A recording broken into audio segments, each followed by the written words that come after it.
Bapak Ibu Saudara-saudariku yang terkasih dalam Kristus Yesus, tiba saatnya kita akan mendengarkan firman Tuhan. Namun sebelumnya mari kita bersatu dalam doa. Damai sejahtera Allah yang melampaui segala akal, itulah yang memelihara hati dan pikiran di dalam Kristus Yesus Tuhan kita. Amin. Saudara yang terkasih dalam Kristus Yesus, di minggu ke-11 setelah Trinitatis ini, adapun yang menjadi firman Tuhan terangkat dari 1 Korintus 6 ayat 12 sampai yang ke-20. Demikian firman-Nya. Segala sesuatu halal bagiku, tetapi bukan semuanya berguna. Segala sesuatu halal bagiku, tetapi aku tidak membiarkan diriku diperhamba oleh suatu apapun. Makanan adalah untuk perut dan perut untuk makanan, tetapi kedua-duanya akan dibinasakan Allah. Tetapi tubuh bukanlah untuk percabulan, melainkan untuk Tuhan, dan Tuhan untuk tubuh. Allah yang membangkitkan Tuhan akan membangkitkan kita juga oleh kuasa. Tidak tahukah kamu bahwa tubuhmu adalah anggota Kristus? Akan kuambilkan anggota Kristus untuk menyerahkannya kepada percabulan? Sekali-kali tidak. Atau tidak tahukah kamu bahwa siapa yang mengikatkan dirinya pada perempuan cabul menjadi satu tubuh dengan dia? Sebab demikianlah kata Nas, keduanya akan menjadi satu daging. Tetapi siapa yang mengikatkan dirinya pada Tuhan menjadi satu roh dengan dia. Jauhkanlah dirimu dari percabulan. Setiap dosa lain yang dilakukan manusia terjadi di luar dirinya. Tetapi orang yang melakukan percabulan berdosa terhadap dirinya sendiri. Atau tidak tahukah kamu bahwa tubuhmu adalah bait Roh Kudus yang diam di dalam kamu, Roh Kudus yang kamu peroleh dari Allah, dan bahwa kamu bukan milik kamu sendiri, sebab kamu telah dibeli dan harganya telah lunas dibayar. Karena itu muliakanlah Allah dengan tubuhmu. Sampai jatuh firman Tuhan. Saudara yang terkasih dalam Kristus Yesus, tema dari nats firman Tuhan saat ini, khotbah kita di minggu ke-11 setelah Trinitatis ini, saya mengangkat muliakanlah Tuhan dengan tubuh. Saudara yang terkasih dalam Kristus Yesus, setiap orang memiliki moto atau filosofi hidup dalam menjalani hidup. Ini adalah bagian yang sangat penting di dalam setiap pribadi kalau dia mau maju dan berkembang. Misalnya moto rajin pangkal pandai, hidup adalah perjuangan, pantang pulang sebelum beruang, dan lain sebagainya. Moto atau filosofi hidup memberikan pengaruh yang besar dalam hidup kita. Seperti jemaat Kristen di Korintus yang memiliki moto, yaitu segala sesuatu halal bagiku. Saudara yang terkasih, mereka menganggap bahwa karena mereka sudah ditebus oleh Kristus, maka mereka bebas untuk melakukan apa saja, termasuk dosa seksual yang tidak jadi masalah menurut mereka, sebab segala sesuatu itu halal. Mereka telah memperhambakan tubuh mereka pada hasrat seksual. Akibatnya rusaklah pernikahan yang seharusnya menjadi cerminan hubungan Tuhan dengan jemaat. Anggapan seperti ini bersumber dari konsep mereka tentang kebebasan Kristiani dan tubuh yang salah. Sama seperti kasus percabulan istri ayahnya yang justru dibanggakan oleh mereka, tertulis di dalam 1 Korintus 5 ayat 1, saudara-saudara. Perjinahan dengan pelacur pun tidak membuat mereka malu. Bahkan mereka memiliki berbagai macam alasan untuk membenarkan perbuatan ini dan itu. Saudara yang terkasih, persoalan yang paling banyak ditemukan dihadapi oleh Rasul Paulus adalah di daerah pelayanan Korintus. Mengapa? Karena salah memahami istilah kemerdekaan, keselamatan, kebebasan yang Tuhan berikan. Saudara yang terkasih dalam Kristus Yesus, kalau kita berbicara Perikop ini sangat jelas membahas tentang respon dan koreksi Paulus terhadap kesalahpahaman teologis jemaat Korintus tentang arti kebebasan Kristiani dan tubuh. Orang Kristen itu bebas, tapi bukan semuanya berguna. Terlebih kebebasan pribadi dalam menggunakan tubuh sendiri yang tidak selalu ditujukan untuk kebaikan. Paulus menambahkan tekadnya bahwa ia tidak membiarkan dirinya diperhamba oleh suatu apapun di dalam memakai kebebasannya.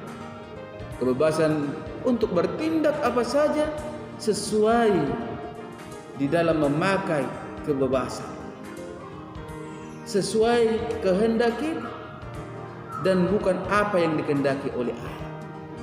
Paulus menekankan saudara-saudara, kebebasan tidak dapat dipergunakan sebagai alasan untuk melakukan kejahatan. Sebab kebebasan tanpa kasih adalah sikap yang tidak bertanggung jawab. Umat Kristen yang percaya kepada Kristus telah memiliki kebebasan, tapi ingat saudara-saudara yang terkasih, bahwa kebebasan di dalam Kristus adalah kebebasan itu tidak berarti memiliki hak atau izin untuk melakukan segala sesuatu yang kita kehendaki. Tapi kebebasan itu harus memperhatikan apakah melalui kebebasan itu orang lain dapat keuntungan atau terbangun dalam tindakan kita, atau justru kebebasan itu justru memperbudak kita.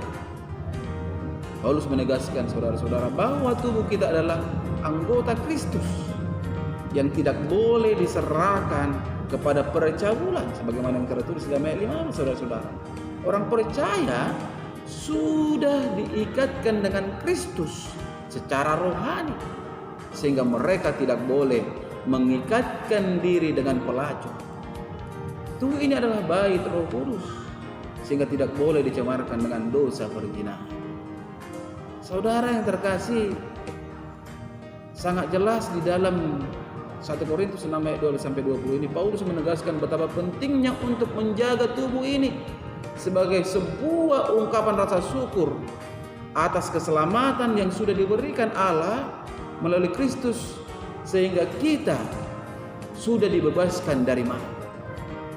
Karena itu muliakanlah Allah dengan tubuhmu. Inilah mengisi kemerdekaan yang Tuhan berikan. Mengapa kita harus memuliakan Allah dengan tubuh kita? Melalui nas khotbah ini paling tidak kita menemukan 3 saudara-saudara alasan mengapa kita harus memuliakan Allah dengan tubuh kita. Yang pertama yaitu tubuh untuk Tuhan dan Tuhan untuk tubuh sebagaimana yang tertulis dalam ayat 14. Ini pesan yang pertama melalui khotbah kita buat setiap orang percaya. Orang Korintus memahami manusia seperti cara berpikir orang Yunani. Manusia sebagai susunan yang terdiri atas tubuh, jiwa, daging dan roh. Sementara pribadi manusia yang kekal adalah jiwa atau roh. Tetapi Paulus menolak pemahaman ini saudara-saudara, sehingga tubuh tidak mempunyai nilai rohani. Walaupun tubuh pada suatu hari akan membusuk di dalam kubur, tidak berarti bahwa tubuh untuk percabulan.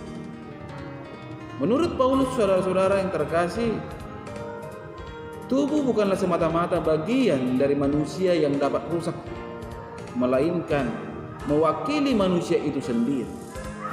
Sebagai pribadi, ia adalah seorang dan bukan sekedar roh yang dapat melakukan apa yang ia pikir dan ia sukai dengan tubuhnya yang fana. Paulus menolak untuk memisahkan kehidupan rohani dari keberadaan dan tindakan-tindakan fisik seseorang. Ini tidak bisa dilepaskan. Tubuh untuk Tuhan seperti halnya Tuhan untuk tubuh kita. Tubuh kita adalah milik Kristus, karena melalui tubuhnya sendiri yang mati, Ia telah menebus dosa-dosa kita. Saudara yang terkasih, sangat jelas dikatakan dalam 1 Petrus 2 ayat 24. Demikian firman-Nya, Ia sendiri telah memikul dosa kita di dalam tubuhnya di kayu salib supaya kita yang telah mati terhadap dosa hidup untuk kebenaran. Oleh bilur-bilurnya kamu telah sembuh. Ini saudara-saudara, Kristus mati untuk seluruh diri manusia, bukan hanya untuk roh dan jiwa saja.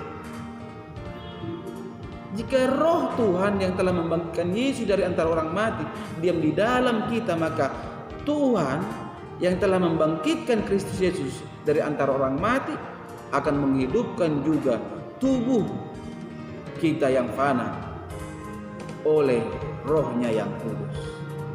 Saudara yang terkasih dalam Kristus Yesus, oleh sebab itu seharusnya kita sebagai orang percaya mempersembahkan tubuh kita sebagai persembahan yang hidup, yang kudus, dan yang berkenan kepada Allah. Itu adalah ibadah yang sejati. Sangat jelas tertulis di dalam Rom, saudara-saudara, Rom 12 ayat yang pertama. Dan yang kedua dikatakan pesan khotbah ini yaitu mengapa kita harus memuliakan Tuhan dengan tubuh kita. Tubuh kita adalah anggota Kristus sebagaimana yang tertulis dalam ayat 15. Paulus di sini saudara-saudara menegaskan tubuh kita sebagai anggota Kristus berkaitan tentang kebangkitan. Dalam kebangkitan tubuh kita dipersatukan dengan tubuh Kristus sehingga kebangkitannya menjadi dasar kebangkitan kita. Karena tubuh kita sudah disatukan dengan tubuhnya, maka tubuh kita adalah bagian dari tubuh Tuhan. Tubuh kita adalah untuk Dia dan Dia untuk kita. Jadi jika tubuh kita anggota Kristus, layakkah kita menyerahkan tubuh kita kepada percabulan saudara-saudara? Sekali-kali tidak. Tidak, saudara-saudara. Dalam baptisan, orang-orang percaya telah dipersatukan bersama Kristus, sehingga mereka ikut serta di dalam kematian dan kehidupan yang baru. Kita adalah anggota dari satu tubuh, yaitu tubuh Kristus yang dinamakan gereja, yang dikukuhkan dalam kesatuan sakramen perjamuan Tuhan. Oleh sebab itu, sebagai anggota Kristus, tubuh kita tidak boleh saudara-saudara diperhambakan atau memperhamba nafsu dunia seperti yang dilakukan oleh anak-anak Eli yang telah memakai hidupnya dan tubuhnya untuk memuaskan keinginan dagingnya, sehingga Tuhan menghukum keluarga Eli untuk selama-lamanya. Ini saudara-saudara, artinya hukuman pasti menjadi bagian orang-orang yang hidup mencabulkan dirinya terhadap percabulan. Seorang tidak dapat mengikat tubuhnya yang adalah milik Kristus dengan tubuh seorang pelacur. Itu berarti membuat Kristus, saudara-saudara, Kristus sendiri berhubungan dengan seorang pelacur. Jika Kristus sangat menghargai tubuh manusia dengan penebusan dan jaminan kebangkitan, maka kita pun harus menghormati tubuh kita. Kita harus mampu menjaganya dari semua dosa, saudara-saudara. Ingat, dari semua dosa, terutama dosa-dosa yang langsung bersentuhan dengan tubuh kita. Misalnya percabulan dengan pelacur sebagaimana yang tertulis dalam ayat 18. Orang Kristen yang masih terjebak pada percabulan adalah orang-orang yang tidak menghargai tubuhnya sebagaimana Tuhan menghargai.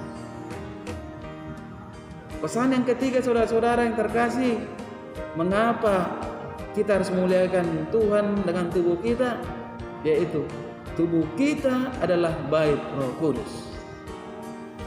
Paulus kembali menegaskan bahwa seluruh gereja sebagai tubuh Kristus adalah bait Roh Kudus. Tertulis jelas dalam 1 Korintus 3:16, saudara-saudara. Tetapi masing-masing tubuh adalah bait Roh Kudus. Dalam Yohanes 2 ayat 21, Yesus berbicara tentang bait suci yang baru dari tubuhnya sendiri, dan rohnya tinggal di dalam masing-masing orang percaya. Sebagai pemberian kasih karunia dari Allah, sebagai bait Roh Kudus, memang sudah seharusnya lah kita menjaganya dari segala yang kotor, yang cemar menurut Allah. Ketika kita memanggil Yesus dan menerimanya sebagai Tuhan dan Juru Selamat, Yesus tinggal di dalam kita karena kita sudah dibeli dan sudah lunas dibayar. Kita tinggal menikmatinya dan menerimanya dengan iman. Sebab tubuh kita, saudara-saudara, menjadi rumah Allah. Tetapi sering sekali kita tidak menyadari dan menganggap bahwa Allah melalui Roh Kudus ada dalam diri kita,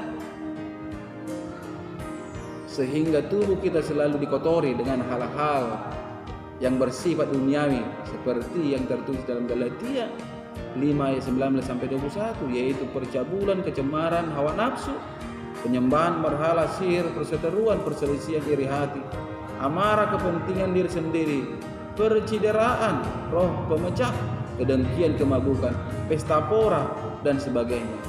Kita adalah bait Roh Kudus. Oleh sebab itu, marilah kita pergunakan diri kita, tubuh kita hanya untuk kemuliaan Tuhan. Saudara-saudara yang terkasih dalam Kristus Yesus, tubuh ini bukan untuk perzinahan atau dosa-dosa lain. Sehingga sebagai milik Allah, kita memakai tubuh ini harus untuk melakukan kehendak Allah, sehingga kita ada dalam kehendak dan rencananya.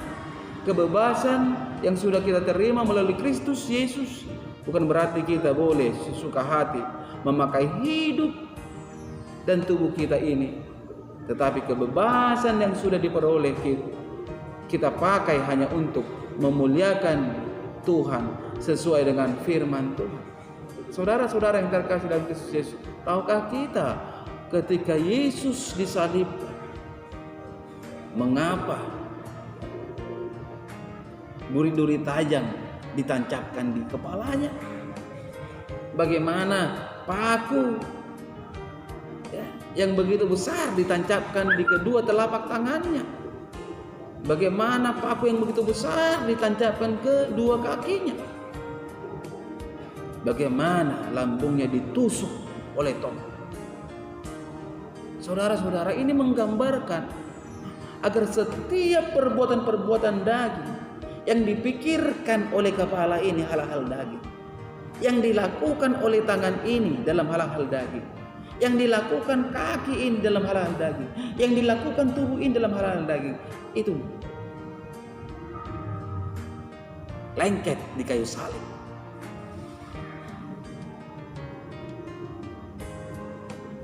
Dibawa mati, tetapi ketika Yesus kembali hidup, memberi hidup yang baru, agar hidup manusia bukan asal-asal hidup, tetapi benar-benar hidup, hidup yang berarti. Inilah satu tujuan Allah. Inilah satu kerinduan Tuhan bagi kita. Kebangkitannya dari kematian, membangkitkan kita agar memberikan hidup yang berarti dari segenap tubuh kita hanya untuk kemuliaan nama Tuhan. Mari jangan kita sia-siakan waktu, karena waktu itu tidak selalu ada. Amin. Kita bersatu dalam doa. Bapa di surga, terima kasih atas kebenaran dari firman-Mu yang telah berkumandang melalui media YouTube ini. Bapa di surga, mari Engkau berkati setiap pribadi yang mendengarkan dimanapun berada. Izinkan setiap pribadi yang mendengarkan benar-benar mampu Tuhan hidup menjadi saksi, contoh dan teladan, bukan menjadi batu sandungan, melalui setiap perkataan dan hidupnya. Tuhan Yesus, biarlah melalui hidup kami nama Tuhan selalu dipermuliakan. Inilah Tuhan permohonan kami, kuasai kami dengan Roh Kudus-Mu sehingga kami menjadi pribadi-pribadi yang mampu hanya memuliakan nama Tuhan. Dalam nama Kristus Yesus kami berdoa dan mengucap syukur. Amin. Shalom buat kita semua.